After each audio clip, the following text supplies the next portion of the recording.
আমার প্যানিসে আজকে বড় মাছ লাগিয়েছে। এই রূপচাঁদ ল্যান্ডিংটা নিয়ে যাই, যাচ্ছি যাচ্ছি দাদা, ল্যান্ডিংটা যাই আমি। ভাইদের দে না, ওরা ভিডিওটা করো। হ্যাঁ ভিডিওটা নেটটা কই, নেটটা কই, নেটটা ওদিকে আছে, এদিকে আছে, এদিকে আছে, এদিকে কিছু নাই, এদিকে আয়। পিছা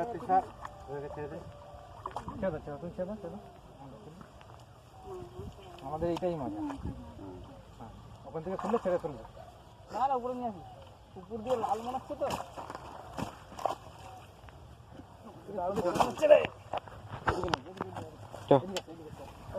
ল্যান্ডিং ফাটা ফাটিয়ে দিতে হবে। ফাটি দিতে কই ল্যান্ডিং এই তো নেট ফাটিয়ে দিই। হ্যাঁ ফাটিয়ে যায়। ও সেলাই করে নাও। চলা চলা চলা, খুল ভাই, চলা। তুই কর, আমার ভয় লাগে। এ মনে হয় তুই চলো চলো। মদ খেতে দেবে, ইয়ে মনে করিস নাকি?